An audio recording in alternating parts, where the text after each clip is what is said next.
Did you know that the way you treat your home can radically transform your life? The space you call home isn't just a place to sleep or store your things. It's a reflection of your soul, an extension of your inner world. Carl Jung, one of the greatest minds in psychology, revealed that our home is a mirror of our unconscious.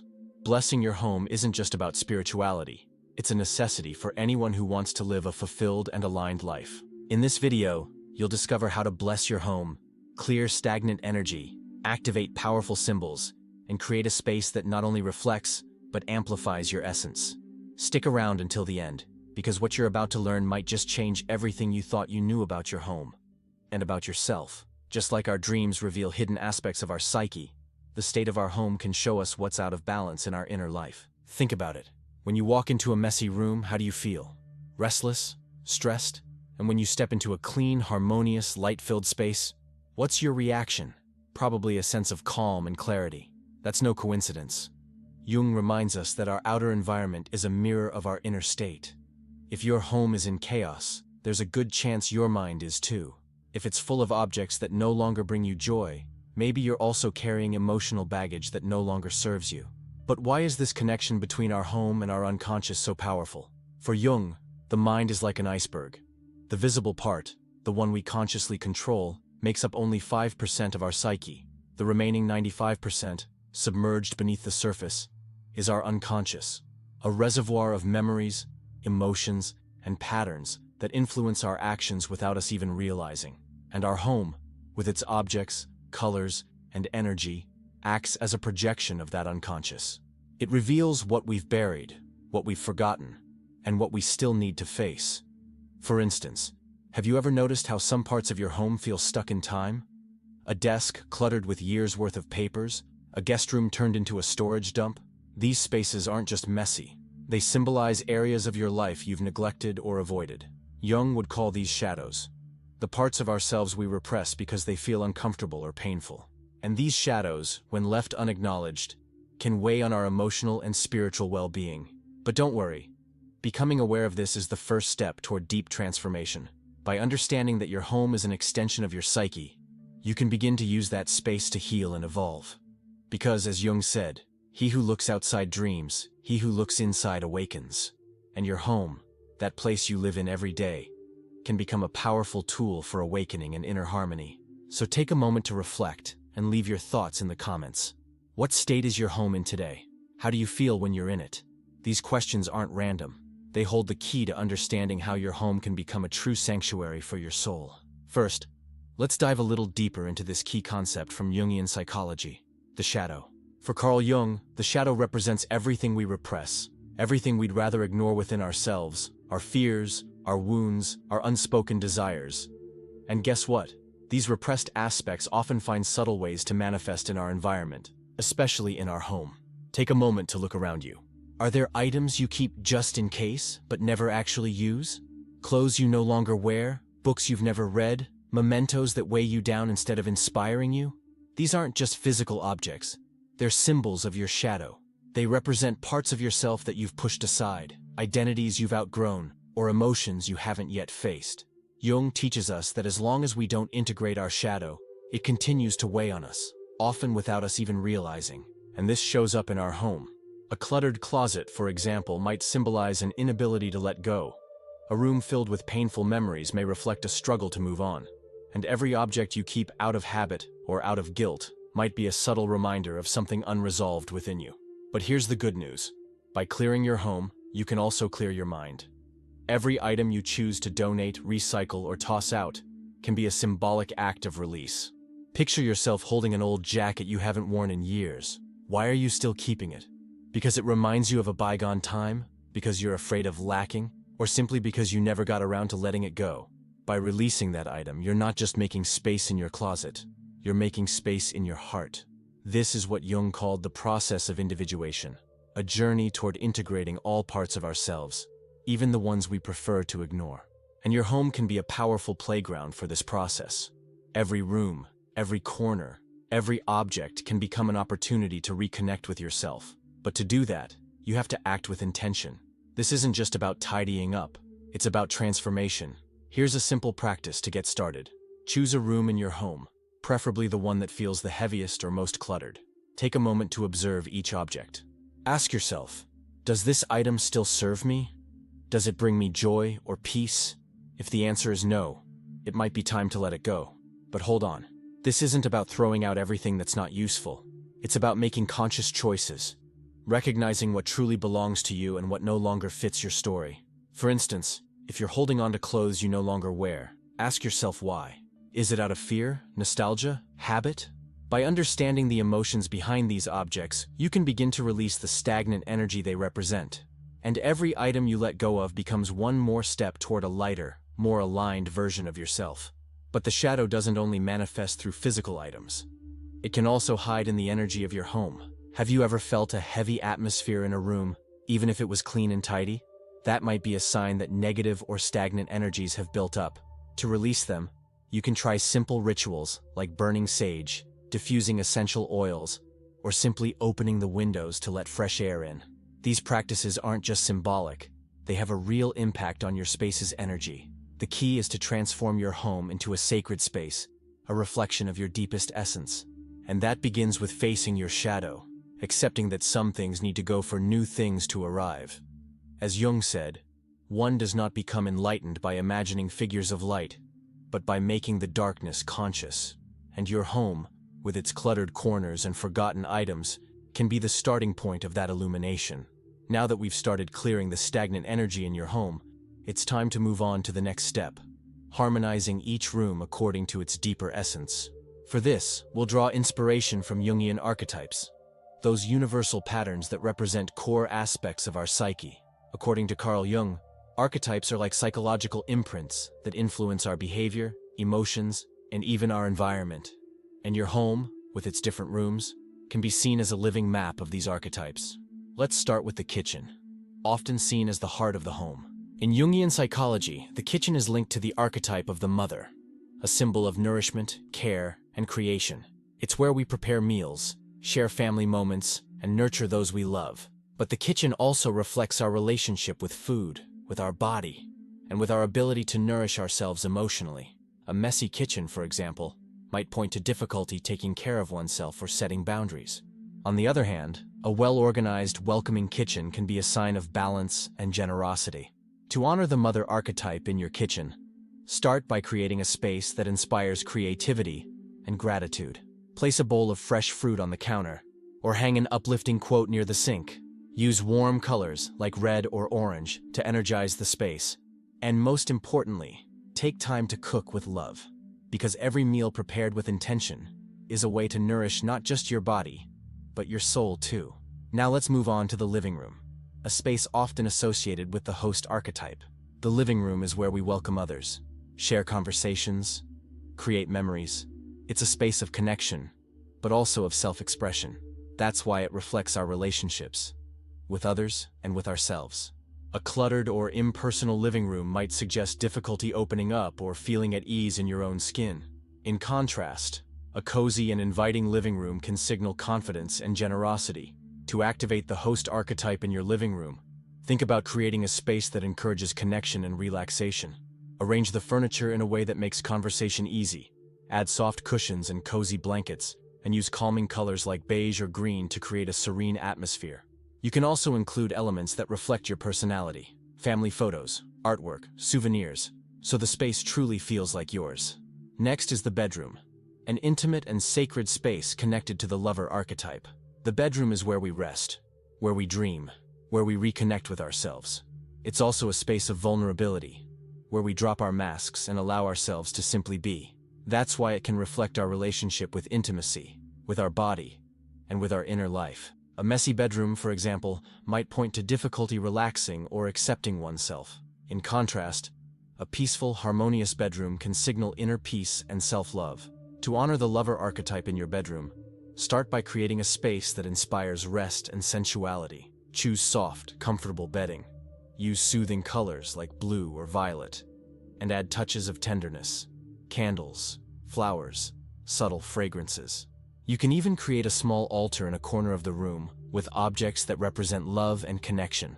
A photo of your partner, a rose quartz, an inspiring quote. And most importantly, Take time every evening to connect with yourself, whether through gratitude or a short meditation before bed. Finally, there's the office or workspace, often associated with the hero archetype. The office is where we tackle our challenges, work on our goals, and express our creativity.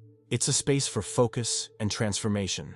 That's why it reflects our relationship with success, discipline, and our ability to overcome obstacles. A cluttered office might point to struggles with concentration or moving forward. On the other hand, an organized and inspiring workspace can be a sign of clarity and drive. To activate the hero archetype in your office, think about designing a space that promotes productivity and creativity. Keep things within reach. Use stimulating colors like yellow or orange, and include elements that inspire you. Books, quotes, symbolic objects. You can also start your day with a ritual, like lighting a candle or writing down your intentions, to connect with your mission and passion. Now that we've explored how archetypes can guide the energy of each room in your home, it's time for an essential next step: purification. As we've seen, your home is much more than just a physical space. It's an extension of your psyche, a reflection of your unconscious. And just like we need to clear our minds of negative thoughts and stagnant emotions, we also need to purify our home of energies that no longer serve us. But why is purification so important? For Carl Jung, our unconscious is deeply connected to the collective unconscious, this universal reservoir of symbols, myths, and energies that ties us all together. And our home, as a mirror of our psyche, can absorb not just our own energy, but also that of others, former residents, guests, or even events that took place in the space. That's why it's vital to regularly cleanse our homes, to release these energies, and create a space that feels harmonious and aligned. So, how do you go about it? Purification rituals have existed for millennia, in nearly every culture. Whether it's burning sage, using incense, sprinkling salt water, or chanting mantras, the goal is the same: to clear negative energy and restore balance. And for Jung, these rituals aren't just symbolic. They're a way of connecting to the collective unconscious, of drawing on that universal wisdom to transform our lives. Let's start with a simple yet powerful ritual: smoke cleansing. Burning sage, palo santo, or incense is an ancient practice used to clear negative energy. Light your sage or incense and let the smoke drift through each room of your home. Go into the corners, under furniture, near doors and windows, the places where stagnant energy tends to gather. As you do this, visualize the smoke carrying away anything that no longer serves you: old emotions, painful memories, negative energy. You can also repeat an intention like, "I release all that no longer belongs to me." Another effective ritual is the use of salt water. Salt has long been a powerful purifier, used since ancient times to ward off unwanted energy. For this ritual, mix salt into a bowl of water and use it to sprinkle around each room of your home. You can also place small bowls of salt water in the corners of each room to absorb negative energy. The salt water acts like a magnet for heavy energy, and when you dispose of it outside, it symbolizes letting go of that energy from your life. But purification isn't limited to physical rituals. It can also include subtler practices like visualization or meditation. For example, you can sit in the center of your home, close your eyes, and imagine a pure white light moving through each room, each object, each corner. Visualize this light cleansing everything, taking away what no longer belongs, and leaving behind a clean, bright, harmonious space. This type of ritual is especially powerful because it activates your intention and your connection to your unconscious. Why do these rituals work? According to Jung, symbols and rituals have a deep impact on our psyche. They allow us to communicate with the unconscious, to transform invisible energies into concrete actions, and to reconnect with our deepest essence. When we purify our homes, we're not just cleaning. We're engaging in a process of inner transformation. But a word of caution: purification should not become an obsession.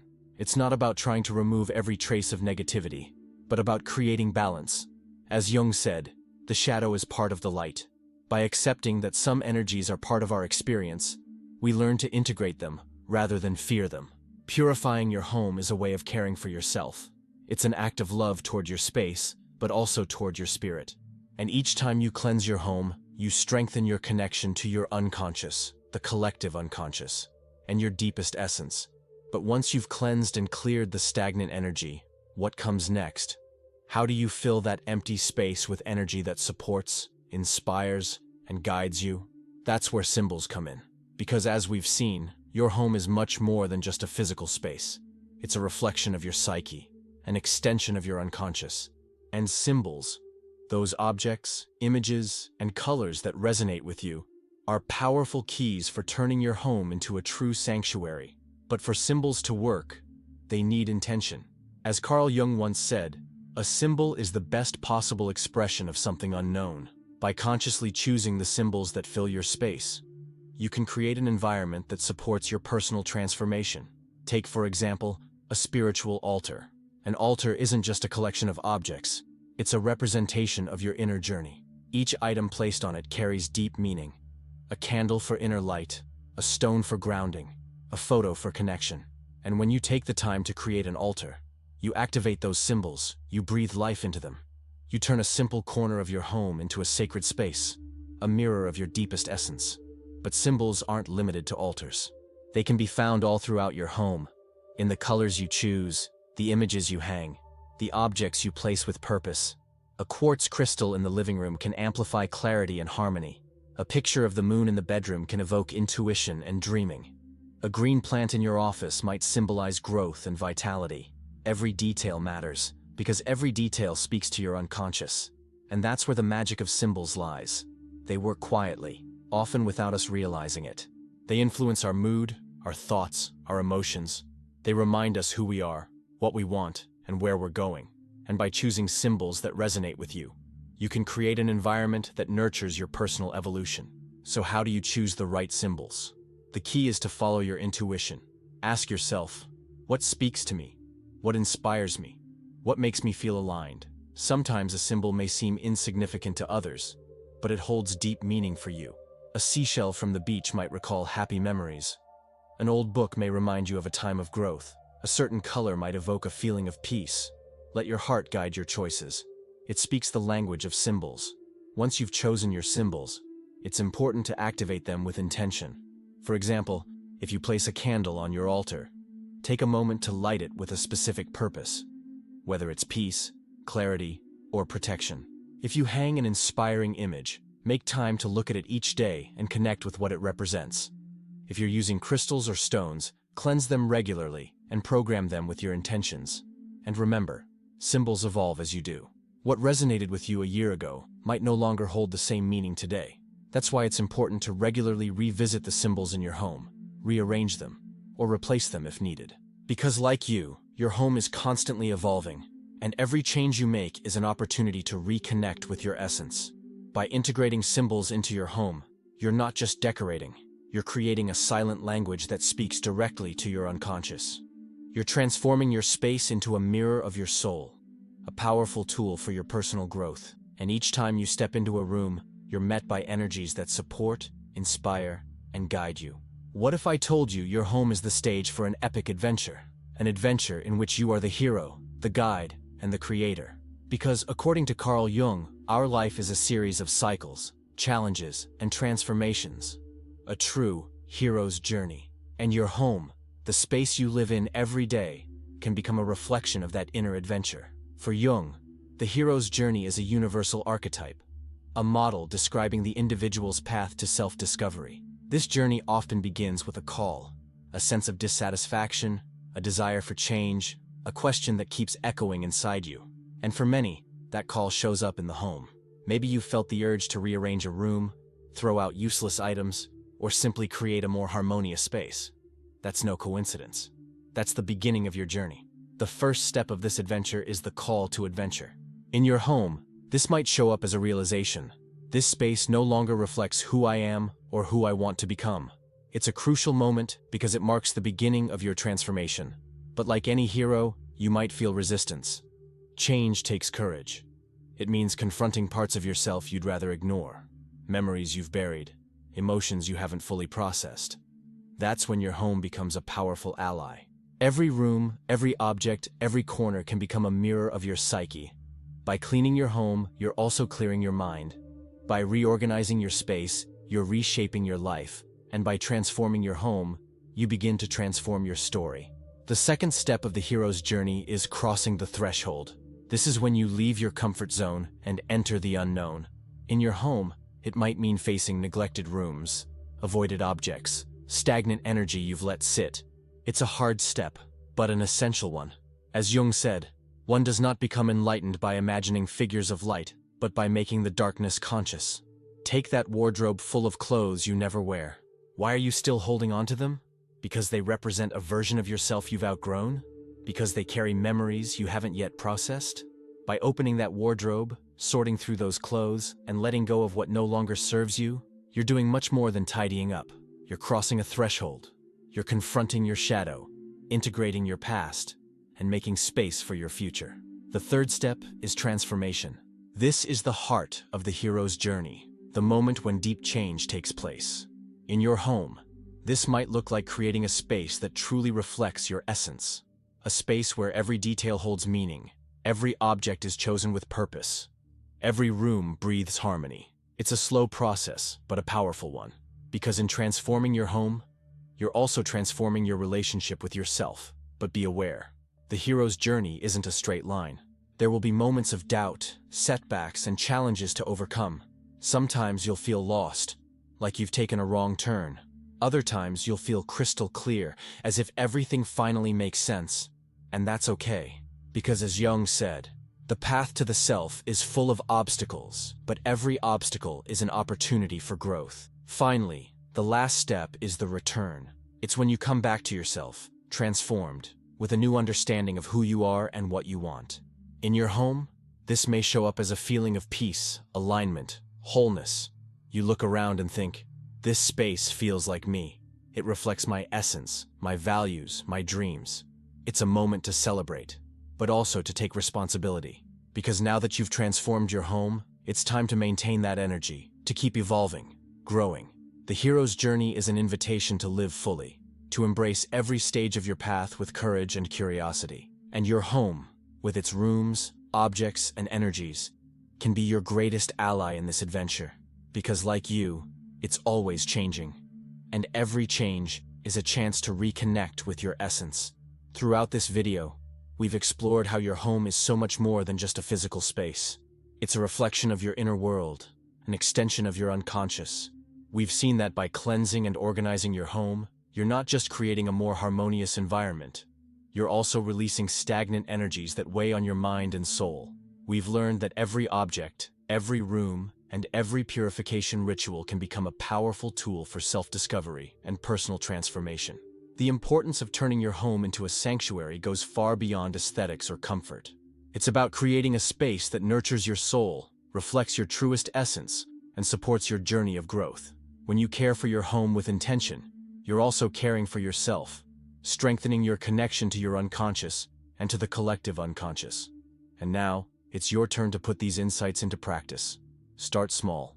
Choose one room, one object, or one ritual that resonates with you, and take the first step. You'll be amazed at how these seemingly simple changes can bring deep rewards, greater mental clarity, inner peace, and a renewed sense of purpose.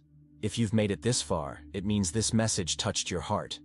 So I invite you to subscribe to the channel and turn on notifications to keep journeying with us. Here, we dive into themes that help you live with more awareness, more harmony, and more meaning. And before you go, drop a comment saying, "My home is my sanctuary." That affirmation isn't just a phrase. It's a commitment to yourself, to your home, and to the life you want to create. Thank you for watching until the end. Remember, every small change you make in your home is a step toward a more fulfilled and aligned life. See you in the next video.